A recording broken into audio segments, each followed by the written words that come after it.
do.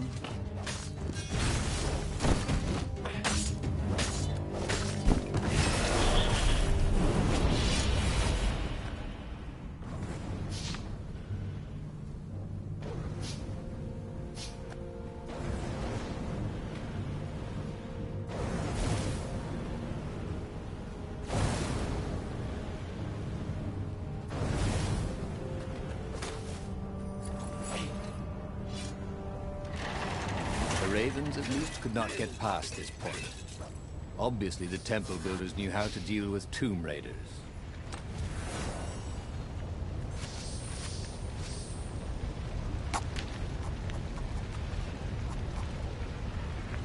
Cool.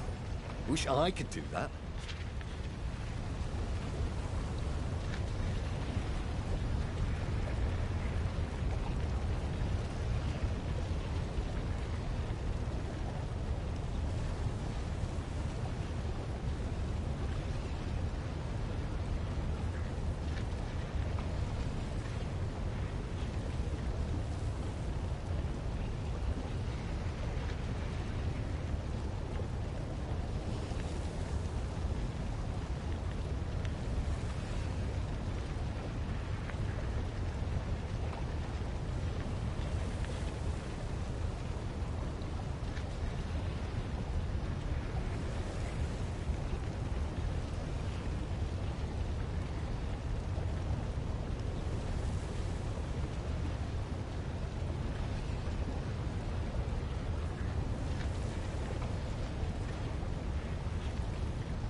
Building these platforms was so expensive, they'd run out of budget for guardrails.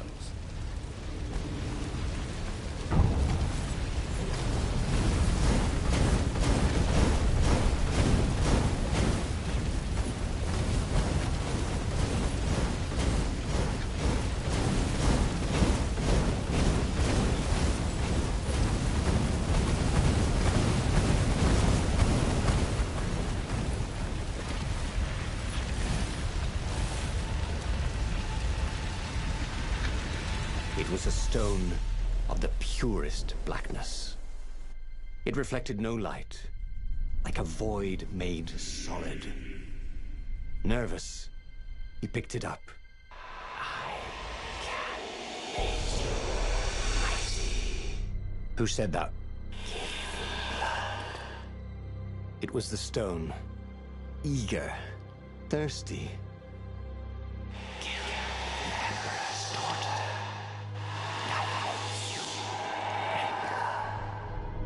That seemed tempting and terribly wrong. Zenobia was the Emperor's greatest general and a potent witch. But they had been close once, and he had a sneaking suspicion the gem would try to control him. Why not capture the core of Sky Ripper instead? It was the eye of a lost god torn out by the transcendent Emperor to power his greatest weapon. "Not the core," said the stone anxiously. But even though Renato knew how evil the gem was, he had a clever plan for dealing with it.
The gem could give great power, but it was evil.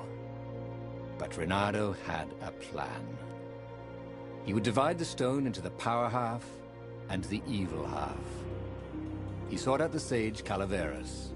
Oh, you need a mirror of splitting. Croaked Calaveras. I can make one. Calaveras set up various shiny things. And soon Reynardo was setting the stone down in the middle of Calaveras' lab. It was a flash, and now Reynardo was looking at himself. Except with a mustache, and a goatee, and darker hair. There were two Iblis stones. One light, and one dark. Reynardo took the light one. He felt a rush of great power. Now I could defeat the Emperor. Wait a minute. Unfortunately, he couldn't think of any way to use it without hurting someone. That wouldn't be nice. Give me that, said his evil-looking twin. And he drew his sword. He only got it halfway out of the scabbard when he fainted from the effort. Obviously, neither weak, evil Reynardo nor powerful, nice Reynardo was any threat to the Empire. After the Emperor's victory, they were exhibited in a museum until time ended, which was soon after. He had tried something bold and paid the price for it.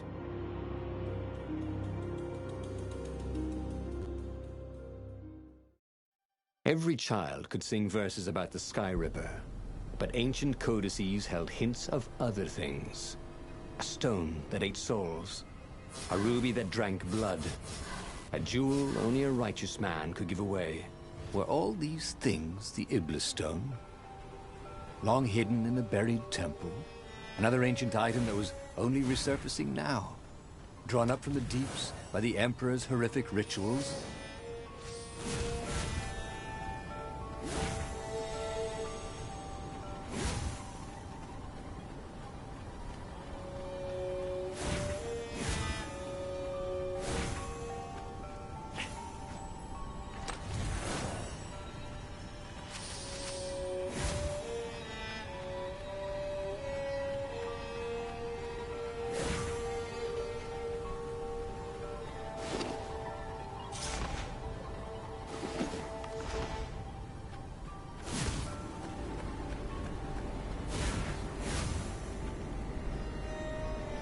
What was he doing here? Last time, the stone had fought him for possession of his own soul.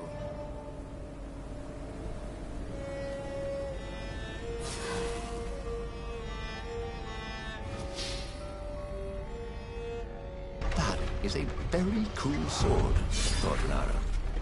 No, seriously, he couldn't feel his paw anymore.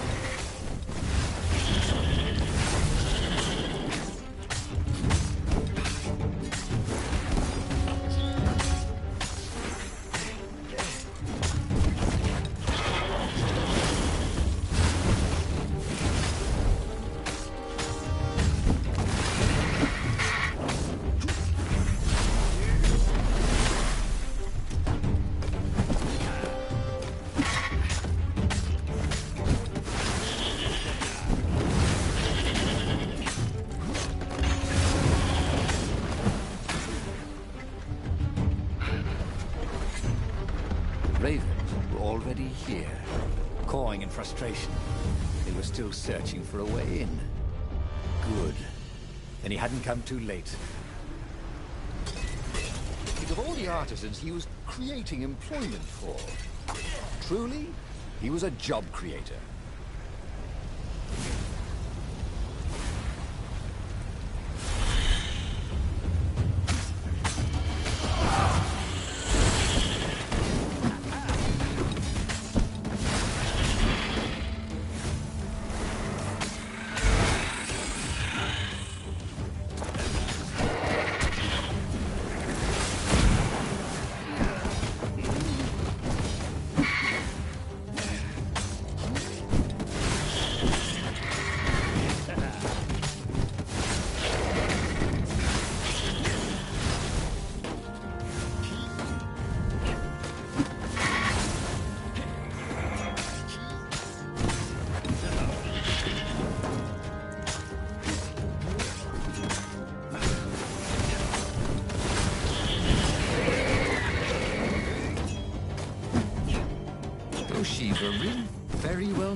That little color looks good on you.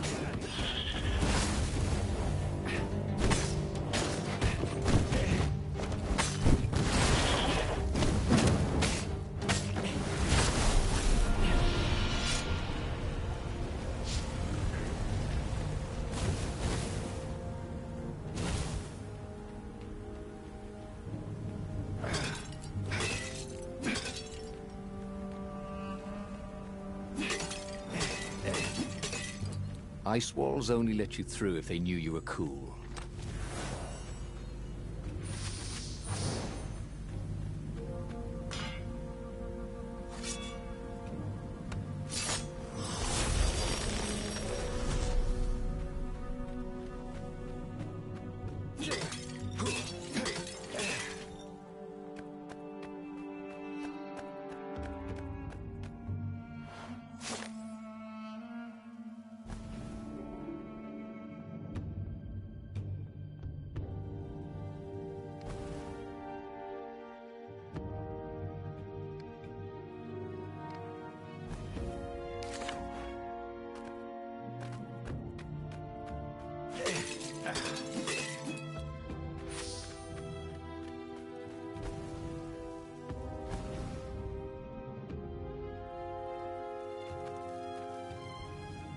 What else could you hook?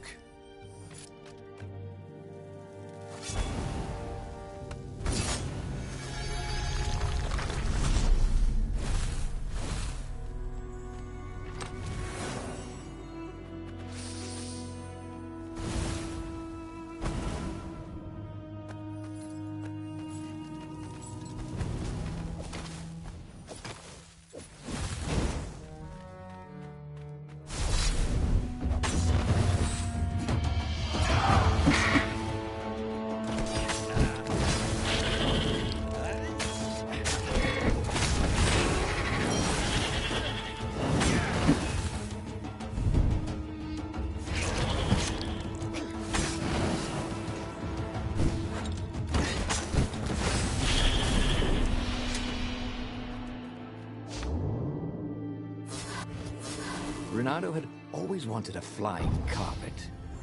This was more like a flying tabletop, but it would do.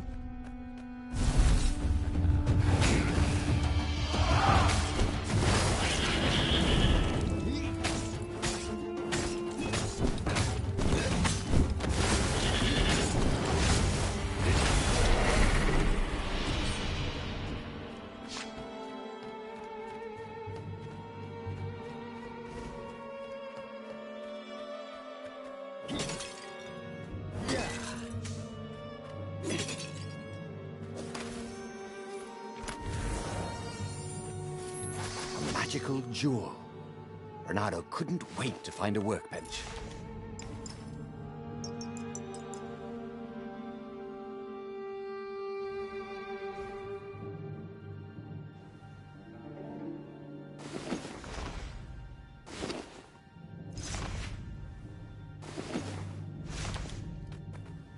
There had to be some way to use the Iblis stone. It was old, wasn't it? People are so much cleverer now. And Renato was pretty sure he was cleverer than most people.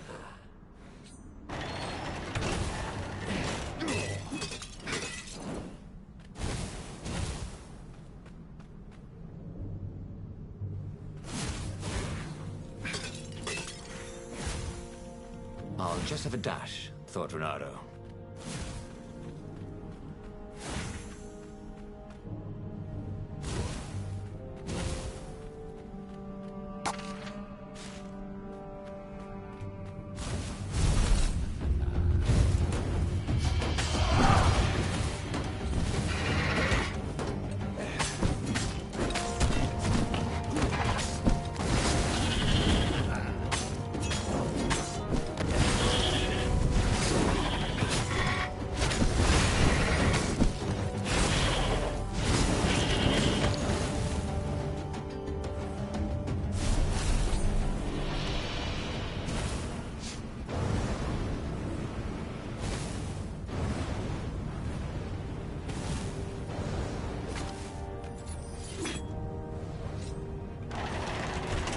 The Ravens at least could not get past this point. Obviously, the temple builders knew how to deal with tomb raiders.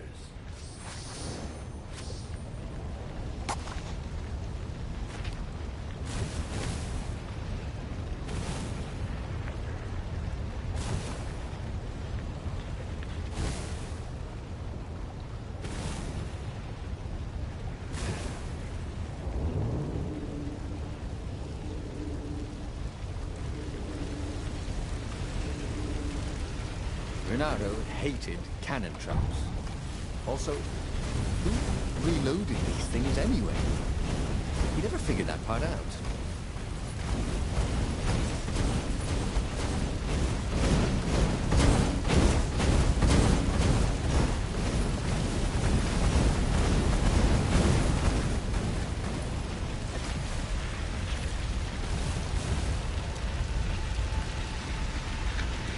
It was a stone of the purest blackness. It reflected no light, like a void made solid. Nervous, he picked it up. I can make you mighty. Who said that? Give me blood. It was the stone, eager, thirsty.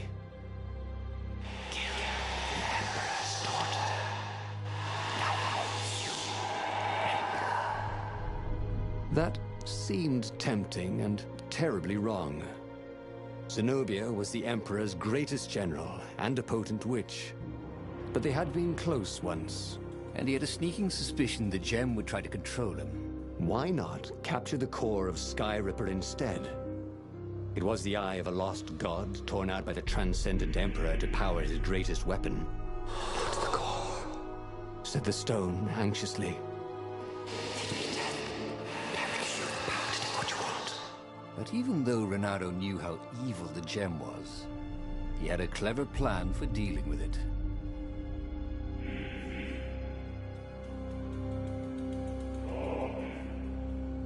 Why was he listening to a talking rock? Ah, but the rock had a point. If the stone could truly turn him into a powerful warrior, he could defeat the Emperor with the very weapon the wicked old toad had sought for himself. To be a hero, you had to sacrifice old friends sometimes, especially when they've become enemies.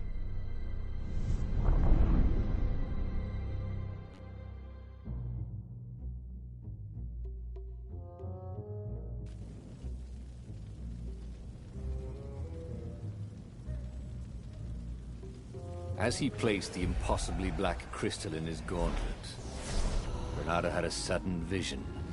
Charred fields covered in dead ravens below a black sun. Was it the time of the lost gods before the Transcendent Emperor? Was it the future? Feeding souls, it whispered. Take the power. He could feel the stone's hunger for souls, its thirst for blood. All right, I get it. This was going to be interesting.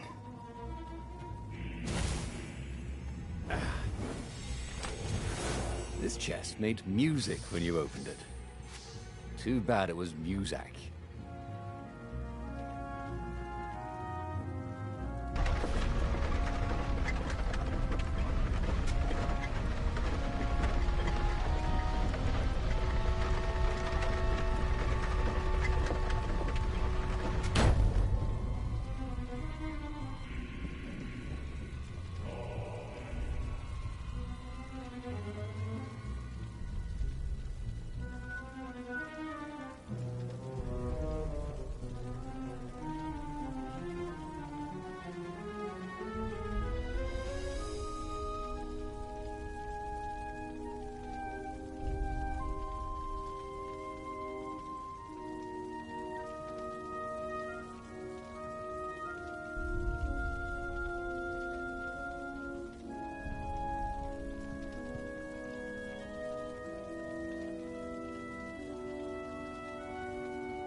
needed some way to break the ice with this wall, so to speak.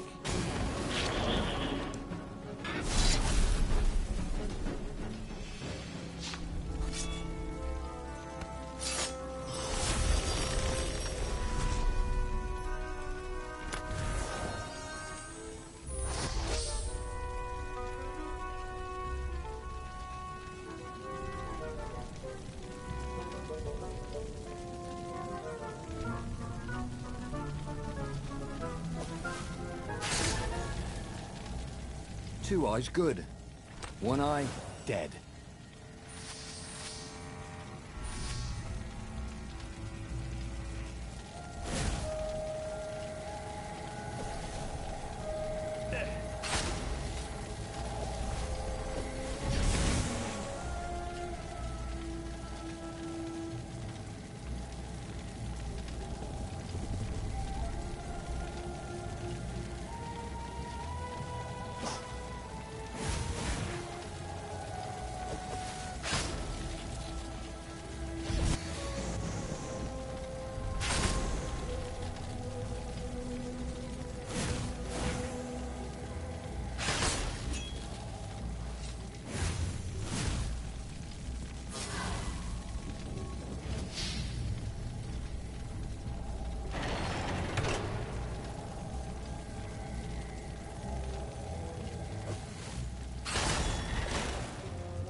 Zenobia was waiting for Renato. She was alone, confident as always. Fire danced at the tips of her claws. Are you here to surrender? She seemed as cocksure as he felt. But she didn't know he had the stone. And I've missed you too, love. He chuckled. She spotted the stone and bolted without another word.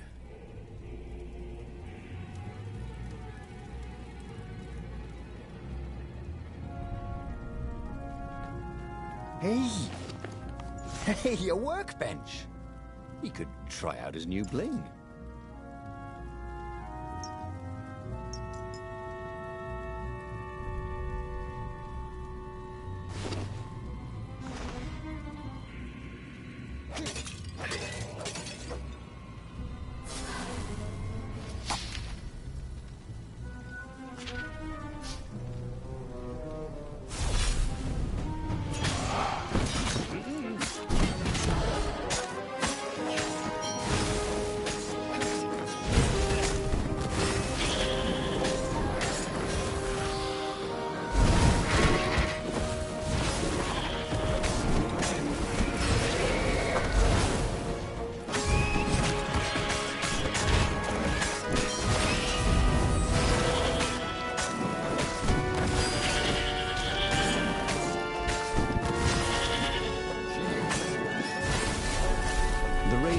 Zenobia's island were no match for Renato. They screamed as the stones sucked out their souls. And with each death, he felt stronger. Take the power, the stone told him.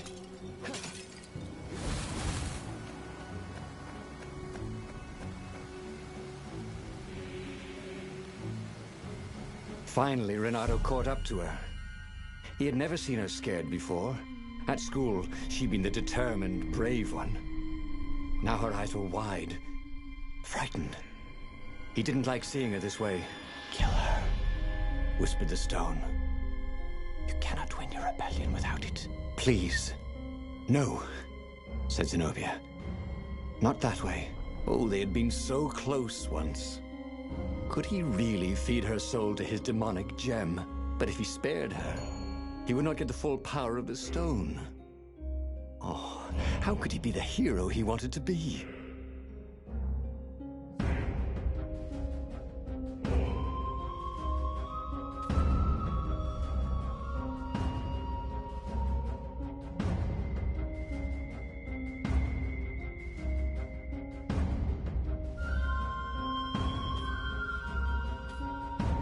Renato hesitated.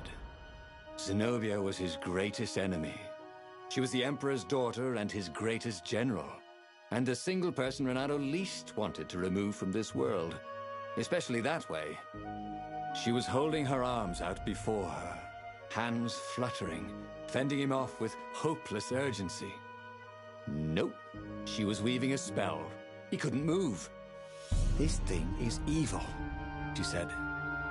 She slid the Iblastone out of its slot in his gauntlet and slipped it into a bag. "Maybe we can learn from it." She eyed him with a strange, wry, apologetic look. I missed you too. And before he could move again, she was gone.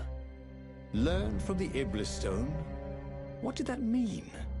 Would she take it to the palace or to the observatory on the Nexus? If she thought it was evil, she wouldn't want it in the palace. And, after all, it was evil, wasn't it? Maybe I can outrace her to the observatory, thought Renato. Cats can run faster, but foxes can run longer.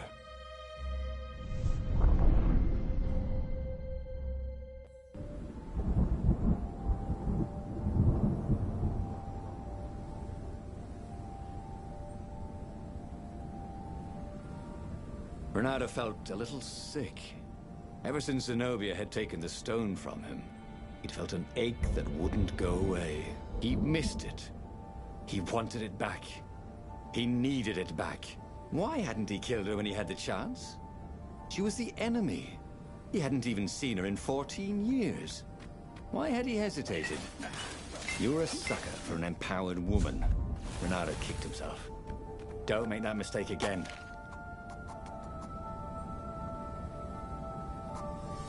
Haven't you always wanted to do that?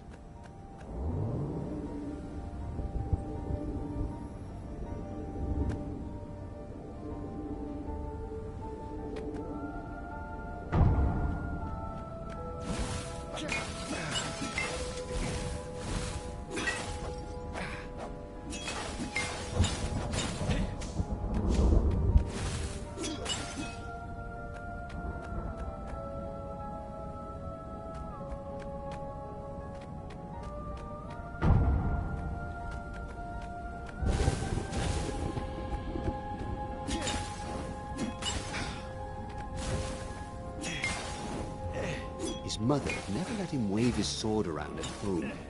He guessed he was still compensating for that.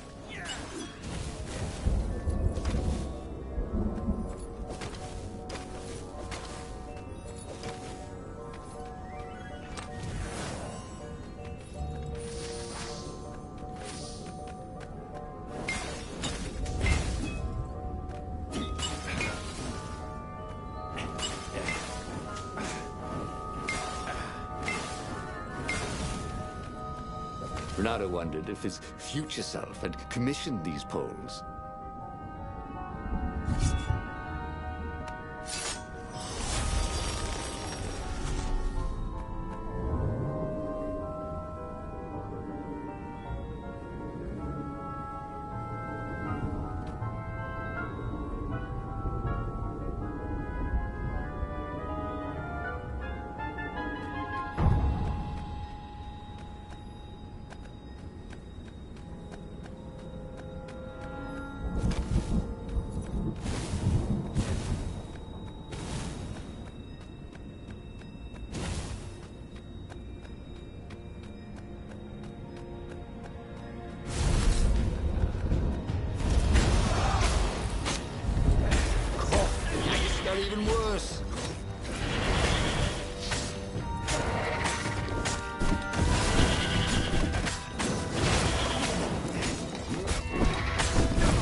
Boom!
You know, ore is pretty heavy to carry. You know what's not? A new sword.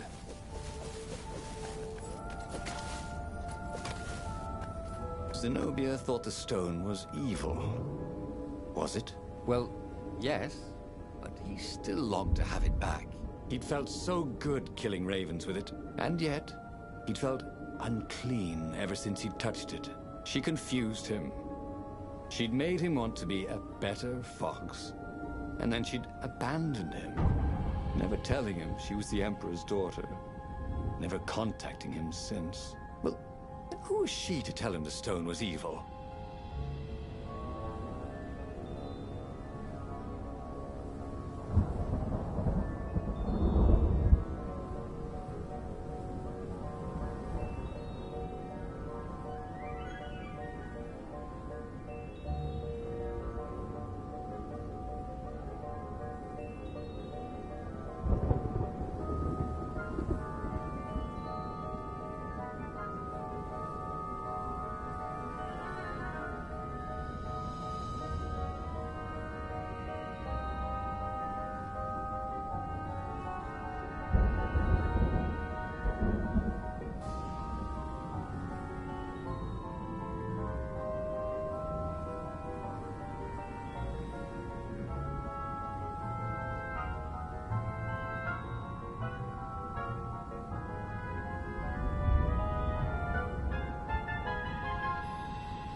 And while he was trying to recover the stone Zenobia had taken from him, the Imperial fleet was tightening its grip.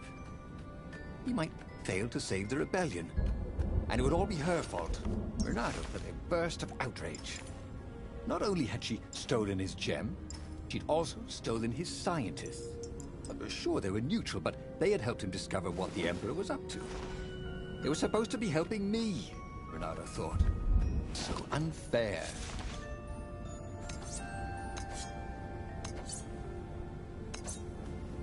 This sword from the mystical East could make time itself slow for you.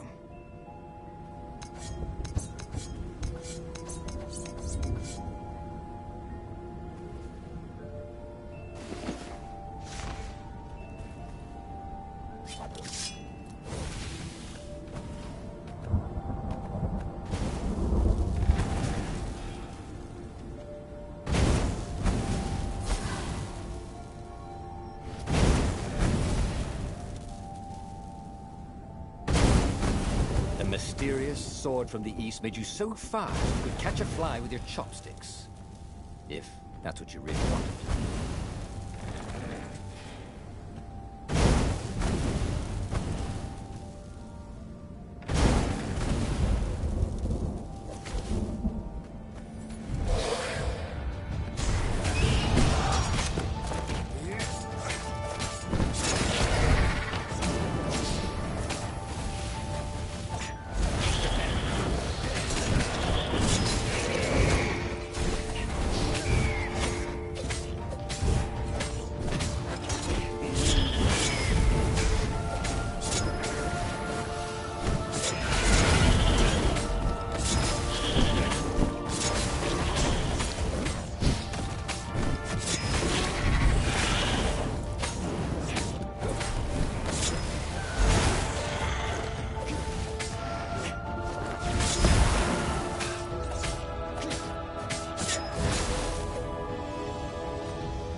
This chest contained blank passports from 15 countries. And something useful.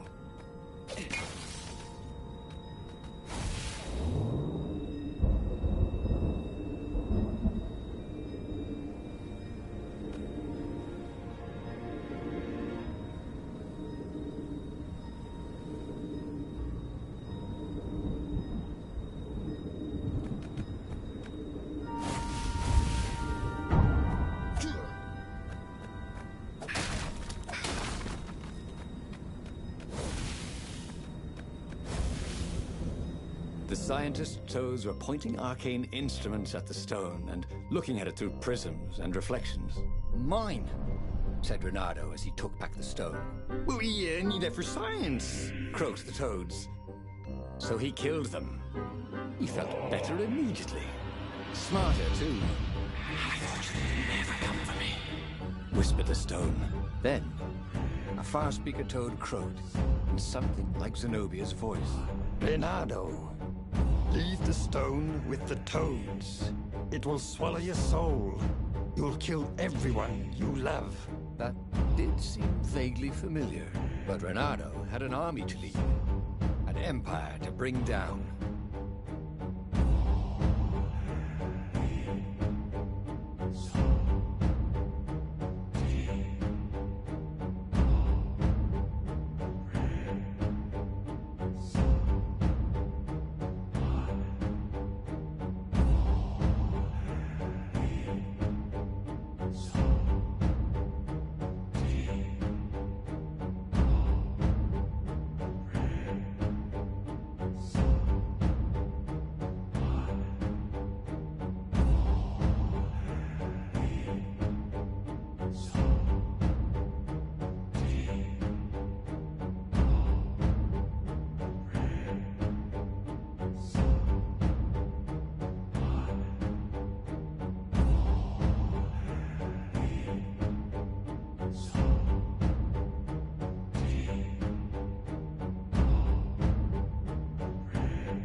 I know you can fight this thing. Zenobia continued in the far speaker's croak. You let me live. You know how evil it is. It will destroy you, Reynardo. It will destroy everything you love. He had tried to convince himself that this time he would control the Iblis stone. But he could feel his will becoming brittle. She was right. He would get rid of it. Right? Now. Or now. He didn't really want to. I know. I'll go to the mountains, Reynardo thought. I'll find the strength to do it in the peace and quiet there.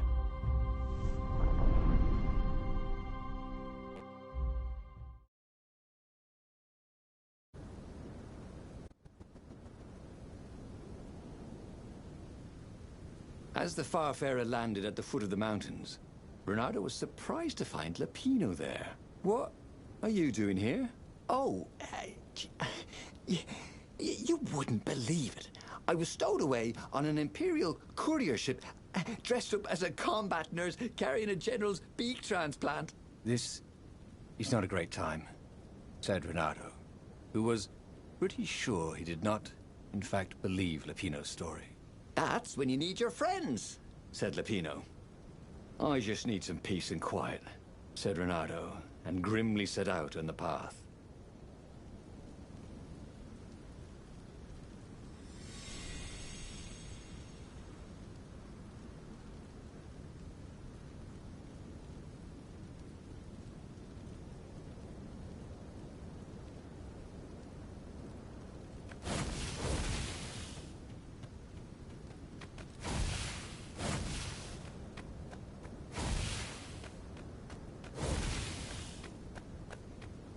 He was sort of yanking his own chain, wasn't he?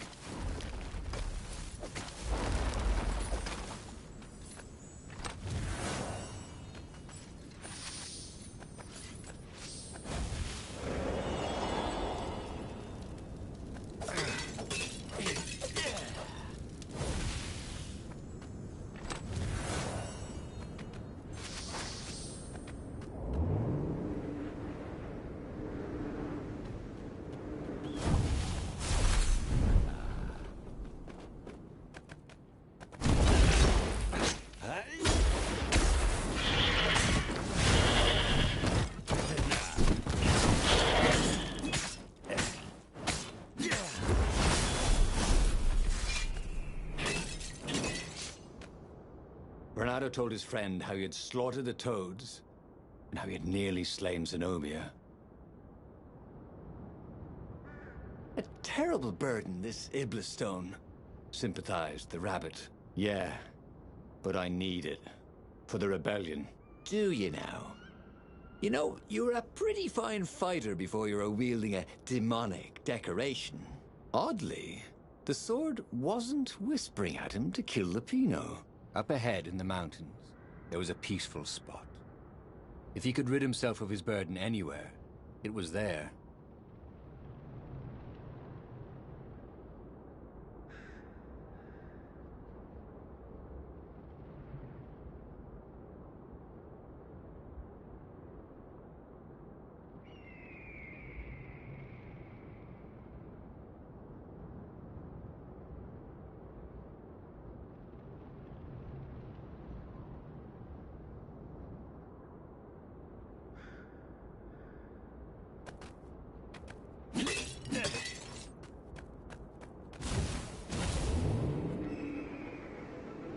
Don't look down, he told himself. Don't look down.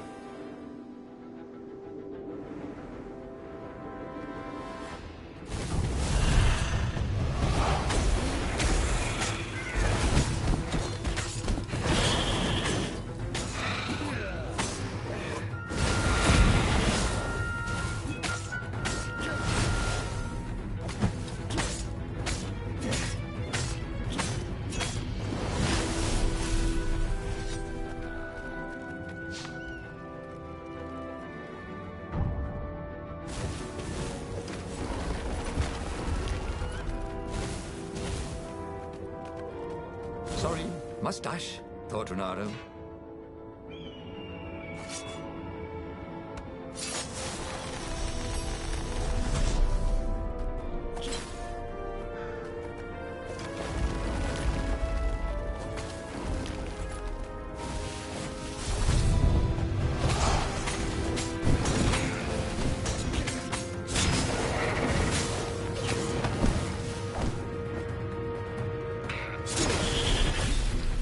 Renata felt ready to take on new powers.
Once, he found a Superman issue #1 in mint condition in a jar he'd broken.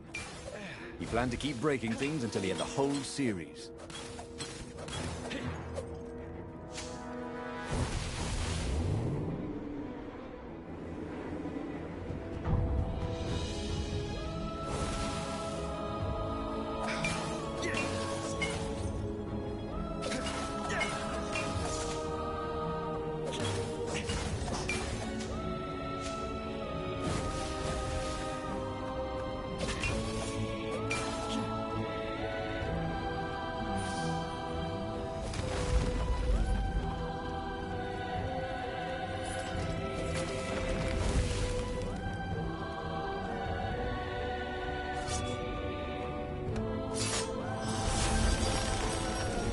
I wonder what happens if I go that way.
If only he had some way to break the ice.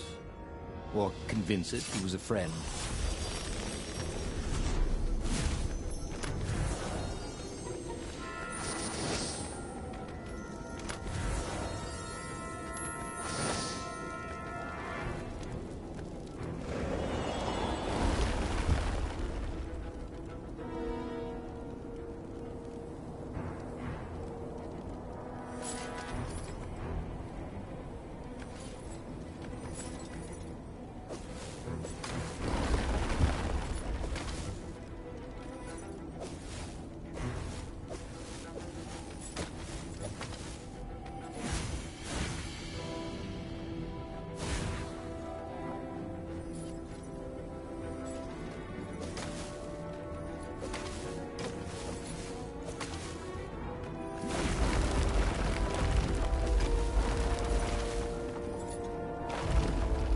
"Give me a lever," said Archimedes, "and I shall open a gate." Renato thought it would make a difference, snatching the Iblis stone before the Emperor could get it. And it would destroy him. Zenobia and Lupino, they were both trying to save him. Peace. That was what he needed.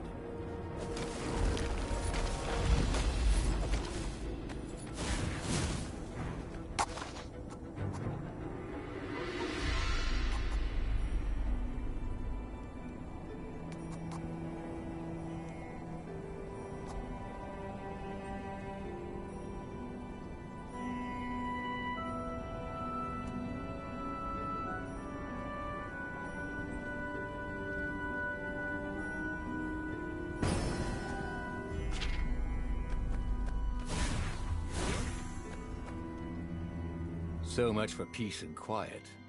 There was Lupino. Again. You're stronger than some dumb rock, Lupino said.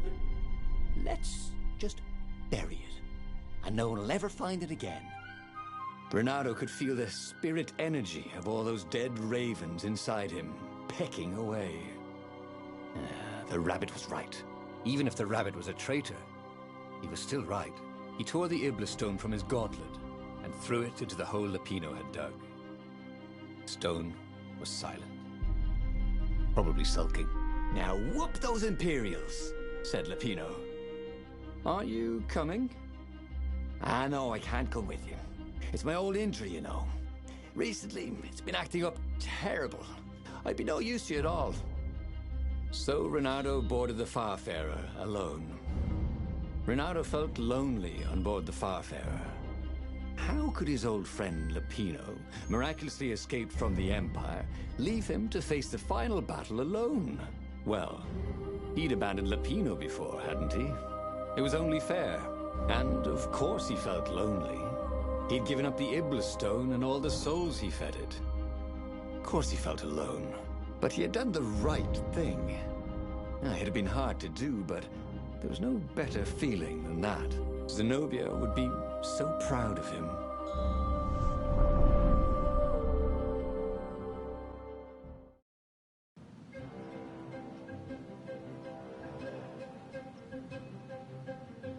The battle, alas, was not going well. He no longer had the stone, and he'd never gotten the core. Lupino wasn't with him, and he was up against Zenobia, out there somewhere, maneuvering the Emperor's forces. The rebels had been outnumbered from the start, and he still had that aching longing for the stone. But that is what it means to be a hero. He would fight his way to Zenobia. He would show her what he was capable of. Just him, with no diabolic accoutrements. He would win, no matter the odds.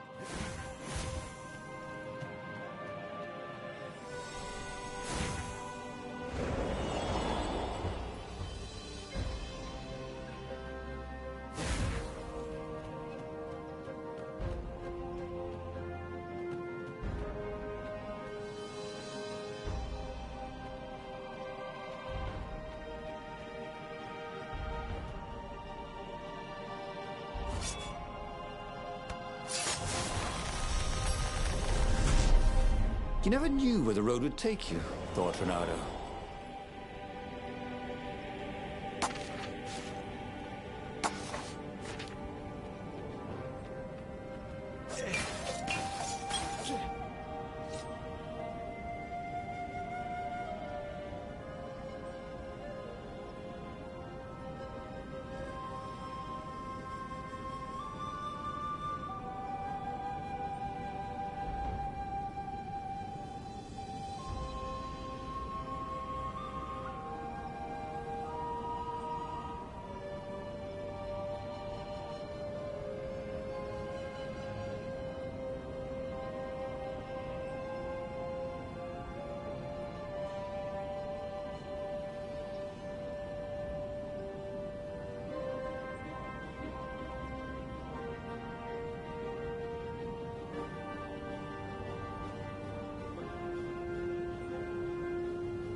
sensed the jewel's power. He had a feeling they were going to be great friends.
Don't look down, he thought.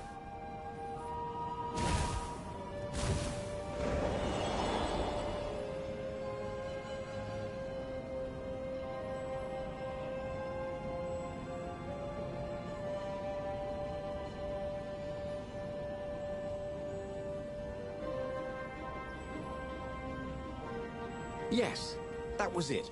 Pirouette, slash, parry, dodge. Ronaldo had never done such good work in a fight. He wished the poets were along to sing of his exploits for his old age. Maybe he wouldn't have to kill Zenobia. Maybe he could defeat her and take her prisoner. Then he could turn the tide against the Emperor. If she wasn't crowned princess, once this was all over, she'd have more time for him, right?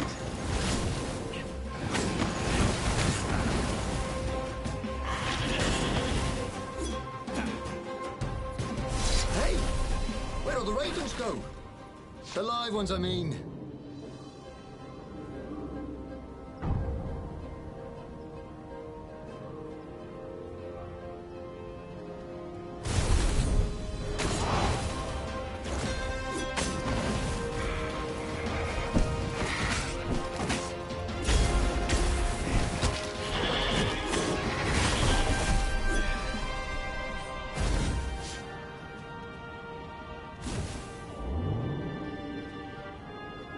There was an inscription.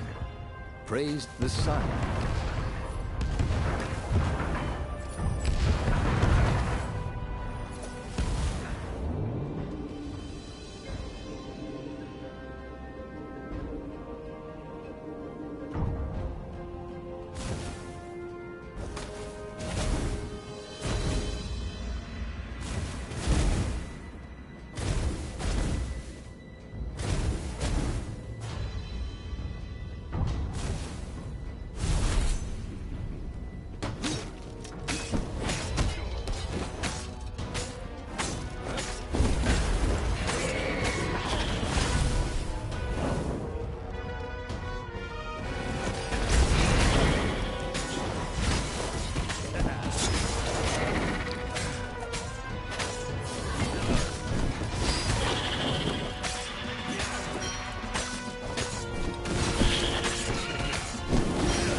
By some miracle, Renato fought his way to the Emperor's ship.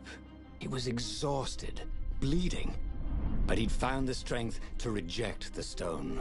Zenobia came out of the ship. "Renato!" she shouted, and then she fell down and died. Lapino was behind her, wielding a sword that seemed to suck all the light out of the sun. You idiot! You threw the stone away! Cried Lapino. You said it was evil! "It hates sanctimonious prigs like you," laughed Lapino. "We're having a grand old time." Renato turned and ran.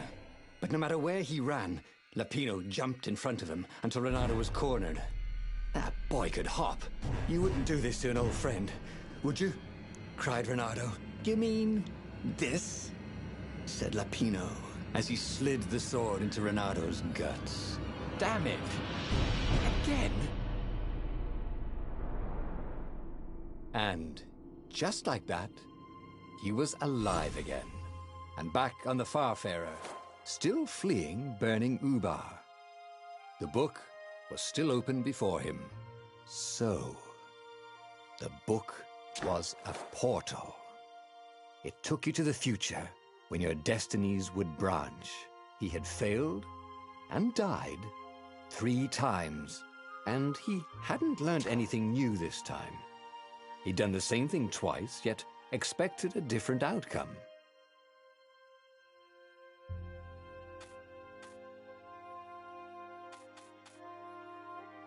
But he was starting to feel like he was getting the hang of this. There was a way through to victory. He could feel it. He just had to keep running the path of destinies. With that, the book fluttered back to the beginning, and he fell into it. The clouds parted over the Isles of Boreas. It was time to choose. The rebellion was in trouble. Ravens were scouting for the secret rebel base. They needed a game-changer. Pieces of the Sky Ripper had surfaced, or so a scholar in the mountains had told him. Surely the weapon that banished the lost gods could defeat the Emperor. Also, a temple had risen out of empty desert. The Iblis stone was hidden there. It was a dangerous artifact. It could corrupt its user into a bloodthirsty monster. Maybe he could find a way to use it, to take its power without surrendering to its wickedness. And also, his old friend Lapino needed rescuing. Of course, Renato had a pretty strong suspicion that Lapino had betrayed the rebellion. But could Renato really leave an old friend to the Ravens?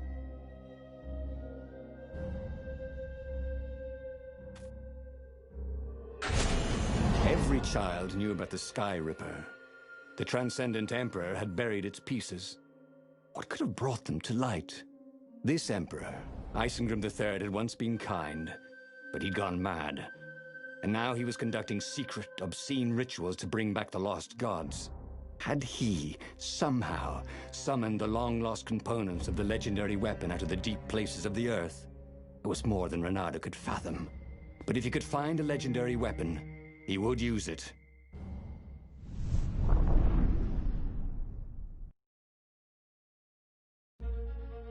As he set foot on the island, Renato couldn't help feeling a bit curious. Was Lapino still waiting to be rescued? No. He was probably drinking champagne with the ravens. Did ravens drink champagne? Did rabbits? Renato felt oddly thirsty, come to think of it. Why had he chosen the Sky Ripper?